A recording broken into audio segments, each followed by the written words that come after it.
Quinta-feira, 23 de julho de 2015, esta é mais uma edição do TVU Notícias. Seja muito bem-vindo à TV Universitária. O fechamento de leitos de UTI no Hospital de Clínicas da Universidade Federal de Uberlândia por causa de uma superbactéria despertou dúvidas na população sobre o atendimento e funcionamento do hospital. Para esclarecer a comunidade e saber mais sobre as providências tomadas pela administração da universidade para resolver a situação, a repórter Fabiane Silva tem mais informações. Olá, José Dagmar. Sobre a situação atual do Hospital de Clínicas da Universidade Federal de Uberlândia, nós vamos conversar agora com o reitor Elmiro Santos. Reitor, a respeito da situação hoje, foi decretada a situação de emergência pelo município. Quais as medidas que a reitoria pretende tomar frente ao que está acontecendo?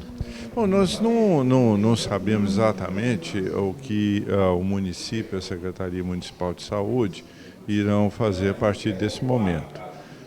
É preciso entender que nós somos prestadores de serviço e a demanda tem que partir da Secretaria Municipal para que a gente possa dar a resposta. Por outro lado, é inegável que nós temos tido nos últimos anos essa crise, ela tem momentos em que ela se torna mais grave, outra vez ela se torna mais tênue nesse processo. Em função disso e da solução do problema, uma solução de maior prazo, as negociações estão bem avançadas. Nós já encaminhamos documentos para os Ministérios da Educação e da Saúde. Houve uma reunião dentro do Ministério da Saúde com a presença do Estado, do município. Foi criado aí um grupo de trabalho para verificar exatamente o que é essa demanda da Prefeitura e o que nós precisamos para dar as respostas. E do ponto de vista interno da universidade, as recentes liberações de recursos, embora ainda em volume insuficiente para o tamanho do problema que nós administramos, mas essa liberação nos permitiu enfrentar muito de perto a questão dos terceirizados, e essa é uma questão já praticamente bem encaminhada. Poderá retornar. Nós ainda temos problemas de abastecimento, mas são problemas pontuais. E aí nós vamos ter que enfrentar isso progressivamente. Frente a essa falta de verba, como é que fica o atendimento no hospital? O atendimento continua sendo prestado da mesma maneira. Nós tivemos aí um agravante, que foi o problema dessa contaminação por uma superbactéria. Isso não é a primeira vez que acontece, e não acontece só aqui. São medidas que nós temos que tomar para prevenir essa transmissão das bactérias, já estão sendo tomadas. Não será uma desativação de todos os leitos de UTI simultaneamente. Ali são 3 partes, nós vamos fazer uma de cada vez durante uma semana, retorna, iniciamos a outra, num processo tranquilo de enfrentamento do problema, como tantas vezes já fizemos. Essa desinfecção, no caso, aí, é pela Agência Nacional, a Vigilância Nacional? Nós temos o acompanhamento da Vigilância Sanitária, mas ela é feita por nós mesmos.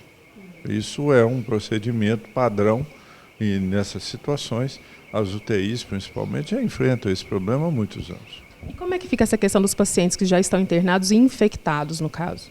Eles são progressivamente, à medida que vão melhorando, vão recebendo alta, e outros permanecem no ambiente, o que pode tornar o processo de desinfecção do ambiente como um todo um pouco mais prolongado.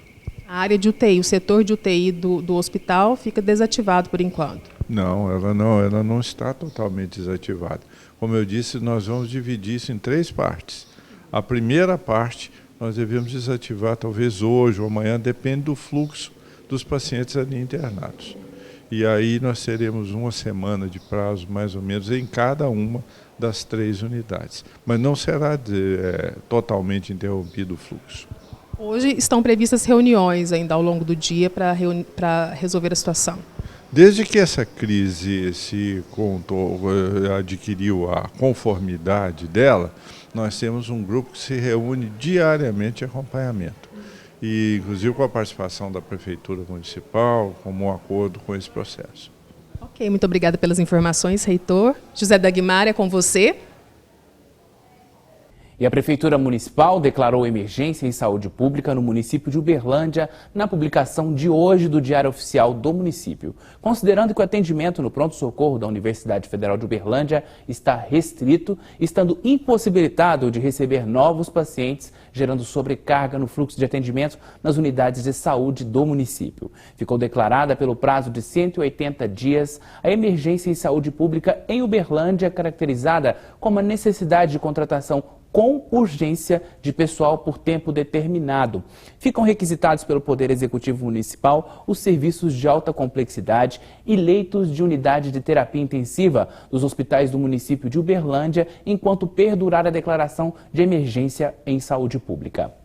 Agora, mudando de assunto, o Laboratório de Estruturas Inteligentes e Controles da UFO desenvolveu um protótipo capaz de identificar danos em uma aeronave. O projeto, que levou alguns anos para ser concluído e que ainda pode ser testado, pode render bons resultados para a universidade. Um aparelho que levou alguns anos para ser feito. Este protótipo, usado em grandes máquinas, como uma aeronave, ainda está em fase de testes pela UFO. A gente veio desenvolvendo essas tecnologias relacionadas aos materiais inteligentes ao longo de bastante tempo, orientando dissertações de mestrado e teses de doutorado. E até que a gente viu o potencial de aplicação desse tipo de material dentro do que a gente chama de técnicas de monitoramento da integridade estrutural. Ou seja, esse material pode ser incorporado, colado a uma estrutura, e a gente pode, então, a partir dos sinais que esse material emite, eu sou capaz de medir esse sinal e determinar eventuais falhas estruturais. Leve e de aproximadamente 15 centímetros, o impedacímetro, como é chamado, tem um diferencial dos outros protótipos que são maiores e mais pesados. O objeto também é portátil. Um equipamento como esse tem vários canais, então eu posso observar toda uma região da estrutura que seja do meu interesse simultaneamente. E eu posso fazer, inclusive, remotamente. A gente não está ainda implementando isso praticamente, mas em laboratório a gente sabe fazer o monitoramento wireless, ou seja, totalmente remoto. Então a estrutura está num lugar, o